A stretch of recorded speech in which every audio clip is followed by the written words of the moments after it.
Allison Chain's Rotten Apple here on Democracy Now!, democracynow.org, The War and Peace Report. I'm Amy Goodman. As we turn to Democratic Senator Dick Durbin of Illinois, who spoke on the Senate floor Tuesday. We need to open this government. We should do it tomorrow morning, period. Just open it. We need to bring these people back to work to perform the services they need to perform for this great nation. And we need to make certain that we don't default come Thursday. The default would have a negative impact that would have far-reaching consequences beyond this political battle today. That's Senator Dick Durbin. Bob Borisage of the Institute for America's Future, talk about the significance of this default. I was watching Steve King, the Congress member from Iowa, who did not furlough any of his staff, saying all were essential, as what 800,000 or more Americans have been furloughed. And he said the default doesn't really matter. It's kind of a fake date. He said it would be up to President Obama whether he decided not to service the debt. And he said he didn't think Obama would imperil the nation in that way. Well, you know, you're playing with bombs that can go off at any time. On Thursday, the Treasury will have about $30 billion in its coffers. It will have continued bills coming in, and it will have continued income coming in, although not as much as the bills. And so the question is what will get paid and what won't get paid. The entire Treasury system is designed to pay bills as they come due, not to distinguish between, say, interest on bonds and Social Security payments. Republicans are essentially saying, well, look, you can keep the Treasury bills good by paying the interest on the debt we owe to, say, the Chinese, and just delay payments of Social Security payments. That is both administratively enormously difficult to do given the way the system's set up, and it is humanly repellent. The big date, I think, you know, you can, this default isn't going to be something that suddenly the lights turn off tomorrow. And the Treasury can continue to try to scramble a bit. But on November 1st, a big set of payments to veterans and to Social Security and on Social Security to seniors have to be paid or postponed. And I think if there's a D date on this where the rubber hits the road, where real pain is going to be felt beyond the financial system, it will be that. In terms of the financial system, no one knows. Interest rates on short-term notes are already spiking. They could spike at any time when investors decide they've just got to bail out of these instruments because they can't afford to risk what the decline in their value will be. If we get our ratings diminished by the rating agencies, there's a whole set of investments that pension funds make in Treasury bills that they can't sustain if they're not rated AAA. And so the consequences here are literally incalculable, and how they hit, we don't know, but they will grow with each moment. You know, Boehner started your show by saying, I always thought a debt default was wrong and we shouldn't get near it. Well, we're not only near it, we're beginning it. And jumping on what Amanda Bob said, and not only, so you would have the default on the debt ceiling, but you would also have the shutdown continuing, supposedly. And I think that it's important to look at sort of what hasn't hit yet with the shutdown, but what will going forward. So the State Department, for example, remains open because it had some extra funds that it could use. Those funds are going to run out soon, so the State Department will then have to furlough people, and many of the State Department functions will have to close. The Department of Veterans Affairs will soon, as Bob mentioned, not be able to pay out disability benefits, and many benefits to veterans won't be coming. And the District of Columbia will be in a lot of trouble. It has been working off emergency funds, and little things that you wouldn't even think about. Just to explain that, Amanda, on D.C., Congress, people might not realize Congress runs the District of Columbia's budget. Yes, Congress runs the District of Columbia's budget because D.C. here, we are not a state, so we are reliant upon Congress. And with the government shut down, the District of Columbia is not getting money from the federal government, but it has some emergency funds that it has been using. But little things will stop, things you don't even realize. For example, there is basically two groups that do the rape kits when a person comes into the hospital and they have been the victim of sexual assault. a rape kit is performed to try to get the DNA and help get the victim justice, those rape kits will stop if the government remains shut down, because right now they have emergency funds from the District of Columbia, but those will stop unless the government opens. It's important to reinforce the fact this is a totally self-inflicted set of damage. This was inflicted by a set of about 40 Republican House Tea Party members and their outside allies, the money that supports the Club for Growth and Heritage Action and Americans for Prosperity and other groups, who decided that they could get rid of Obamacare, despite the fact that it had been passed and confirmed by the Supreme Court, by holding the government hostage. The president and no one else was going to take that, accept those terms. And so now they're faced with, are they actually going to blow up the place?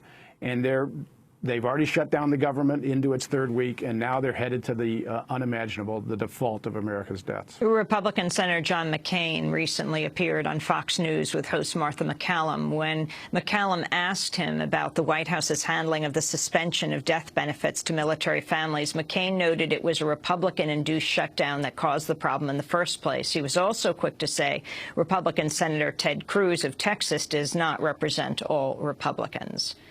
Let's have a little straight talk, Martha. They wouldn't have had the opportunity to handle it that way if we had not shut down the government on a fool's errand that we were not going to accomplish. The whole premise of shutting down the government was the repeal of Obamacare. I fought against Obamacare harder than any of the people who wanted to shut down the government. I campaigned all over this country in 2012 saying elect Mitt Romney and we'll repeal and replace Obamacare. We weren't going to defund Obamacare, and so we shut down the government, and then that gave the opportunity for this to be terribly, awfully mismanaged and mishandled by the White House. If we hadn't shut down the government, this wouldn't have happened. How do you feel about him representing you all there? First of all, Martha, please, he's not representing us there. That was John McCain of Arizona. The significance of Ted Cruz, Bob Borisage, and his power right now, and where this is all headed. Well, Cruz, of course, has benefited from this crisis. He's risen in the polls among the zealots. He reported contributions of $800,000 to his political operations in the last quarter alone. And he's driven in the Senate this demand that we hold the government hostage and threaten to default on our debts in order to shut down Obamacare. And now what you have in both houses now is you have this very small minority holding back any agreement. So in the Senate, we're going to have a bipartisan agreement today to reopen the government and to lift the debt ceiling for a period of time. And it can come to a vote immediately if there's a unanimous consent to allow that vote.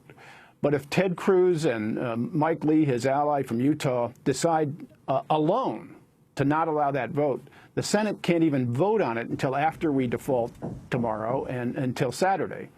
In the House yesterday, Republicans met to do a proposal that they would send to the Senate. And the small minority of 40 or so Tea Party members stopped them from having any agreement on a measure that they could even present on the floor of the House.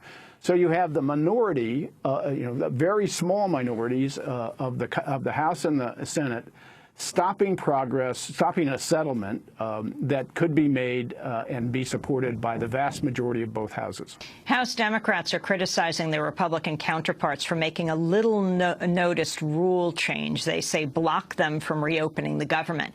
The Democrats say House rules should have allowed them to force a vote on a budget bill that had already passed the Senate.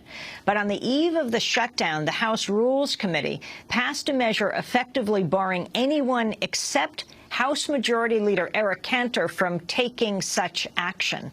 Congressmember Chris Van Hollen of Maryland questioned Speaker Pro Tem Jason Chaffetz about the rule change on Saturday. So, Mr. Speaker, just so I understand the situation, parliamentary inquiry, H.Res. 368 changed the standing rules of the House to take away from any member of the House the privilege of calling up the Senate bill to immediately reopen the government. Is that right? It did change the operation of the standing rule. Amanda Turkle, the significance of this?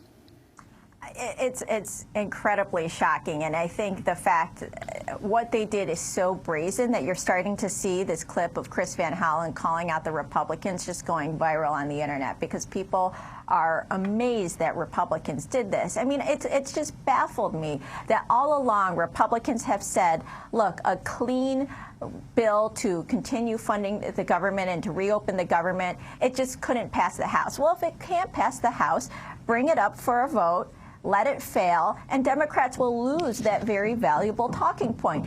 But clearly, they are afraid that it will pass the House with enough Democratic votes, probably all Democrats, and enough Republicans who are just fed up with all of this, and would come together and would pass it. And quite frankly, I'm sort of confused what House Speaker John Boehner is afraid of, because this would give him an out, saying, look, we tried, but the votes were there. And more moderates, I think, in the Republican Party are getting frustrated. Last night, Congressman Jamie Herrera Butler from Washington, a more moderate member, put out a statement telling her party it's time to face reality. I'm not going to vote for any poison pills trying to block Obamacare. You guys need to move on. We need to reopen the government. It's hurting my constituents. So just, sort of get with it, guys.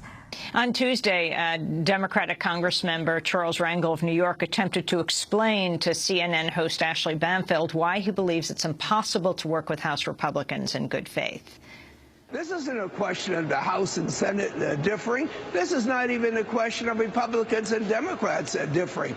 This is all about a handful of people who got elected as Republicans that want to bring down our government. You can see it in the streets. You can see where they're coming from. And the same way they fought as Confederates, they want to bring down the government and reform it. Confederates, Bob Borsaj. Well, exactly. I think this is an extremist band that has no adult supervision on the Republican side. It's worth understanding the position that Boehner is in, the Speaker of the House, the Republican Speaker of the House. He can pass at any moment a bill with 200 Democratic votes and a couple dozen Republican votes to reopen the government and lift the debt ceiling. But if he did that, he would face the opposition of probably a majority of his caucus voting against that. And that obviously puts his speakership at risk. The next day, somebody would challenge him for the speakership and collect those votes and try to dislodge him. So he has to make a very personal decision. Is he the adult in the room, or is he continuing to try to cater to and placate the crazies? And he's got to put, if we're going to reopen this government at the end of the day, Boehner is going to have to put before the House a measure that will come out of the Senate with bipartisan support that will be passed with Democratic votes in the House and put his speakership at risk. And if he doesn't step up to do that, he must step up to do that, because it is unimaginable that we will actually default on our debt for any length of time. While Republicans push to gut programs like Medicare, Medicaid, Social Security, new figures show next year's increase in Social Security will already be historically small. According to the Associated Press, Social Security recipients, as well as disabled veterans and federal retirees, will see their payments rise roughly 1.5% in January, among the smallest rises since the automatic increases began in '75. The exact size of the cost of living adjustment's unknown, because a key federal inflation report has been delayed by the shutdown. But Bob Borsaj, I want to ask you about Medicare and Social Security. President Obama has said this is negotiable. And isn't this what many of the Democrats, including President Obama, have felt for a long time? And this is what the Republicans are pushing for. Well, that's the second horror of this contrived crisis, which when we eventually pass the bipartisan Senate deal, which is being done today, which I assume eventually we will, that deal essentially says, look, the beatings will end, but they'll begin again in 3 months. That is, it sets up the Bowering Authority only for another 3 months to the end of January, to early February. It reopens the government and funds it only to the middle of January. And it sets up a process of a committee meeting to negotiate about a long-term 10-year deficit reduction program, and at the center of those negotiations will be Social Security and Medicare. So essentially you're saying we're going to go back into a situation in 3 months with the gun still at the president's head of shutdown, sequester, default. Only on the table now will be Social Security, Medicare, Medicaid, and basic security programs for Americans. And basically, the argument is our long-term, we don't have a short-term debt problem. In fact, the debts are coming down too fast and hurting the economy. We don't have a mid-term debt problem. But over the long term, America's broken healthcare system and its rising costs do raise concerns about how we're going to balance our books. And so that puts Medicare, Medicaid, and then the Social Security, because of the rising number of seniors, is kind of thrown into that, even though it's not a problem long-term in terms of our debt. And the president, in previous negotiations with Boehner and in his own budget at the beginning of the year, has put into his proposals cuts that would actually cut benefits in those programs. So he has supported what's called the chain CPI, which basically changes the adjustment of for inflation for Social Security benefits to lower that adjustment, so that over time, as inflation rises, Social Security benefits will not keep pace with it. So people will, in fact, lose the real value of their benefits over time. And the perverse part of that reform is the older you get and the more vulnerable you are, the more your benefits will be cut or will lose ground to rising inflation. On Medicare, the president has, in different guises, supported means testing Medicare, meaning make people who have more retirement income pay more for their Medicare. The problem with that sounds okay if we ask millionaires to pay more, they won't miss it. But to get any resources, in fact, revenue from that, you've got to ask people who have retirement income of $40,000, $50,000 to pay more for their Medicare, and they will feel that. And then he's also talked about but walked away from lifting the retirement age on Medicare. So where we're headed out of this contrived crisis, where the crazies drove the bus, is 3 months from now to a negotiation in which basic security programs of Americans will be on the table and the gun will still be at the president's head. And Amanda Turco, you also talk about issues of reproductive rights involved with these negotiations that people might not be taking notice of.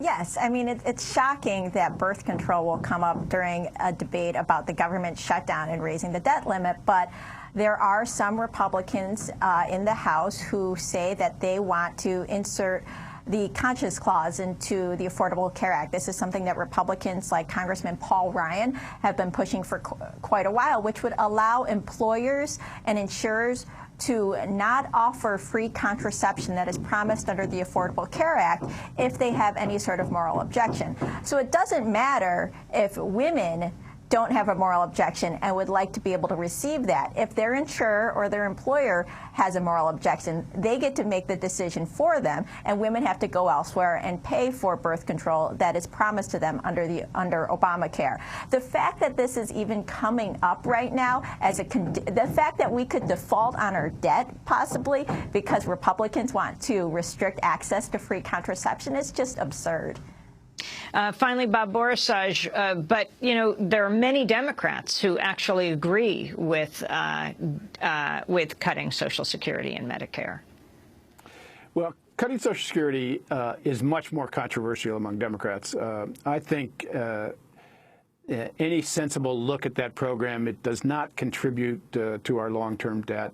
In fact, Social Security benefits are too low, not too high. We ought to be talking about ways to raise them. I think Democrats on the whole will be opposed to any agenda on that. On Medicare, it's more difficult because, in fact, we have to get rising Medicare costs and health care costs generally under control. The Obama health care reforms has helped to do that. So the costs have been rising less quickly, less than they had previously before the reforms. But we have more to do there. The question is, do you cut the costs by cutting benefits, Or do you cut them by taking on the entrenched interests, the drug companies, the insurance companies, the hospital complexes that make American health care cost twice as much per capita as any other industrialized countries?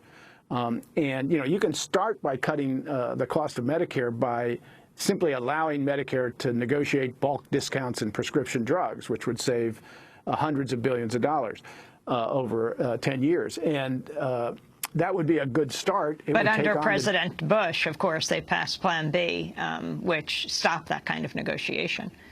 Which is stunning. It actually prohibited Medicare from getting a bulk discount.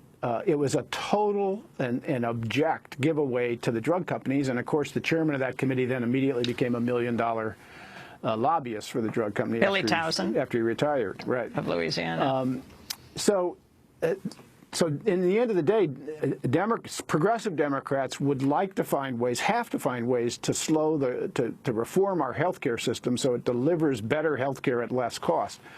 But that is very different than cutting benefits in Medicare, and that's the line that's going to have to be, that we're going to have to try to enforce from the outside. We have to wrap up, but very quickly, of course, all of this, the irony of all this, they shut down the government, and the very thing they're against, Affordable Care Act, then this obscures the fact that the websites for the marketplaces, state and federal, have had so much trouble. Bob Borsaj, is there a number you have, an estimate of the number of people who've signed up all over the country, with many of the websites down most of the time for this massive launch that has shocked so many?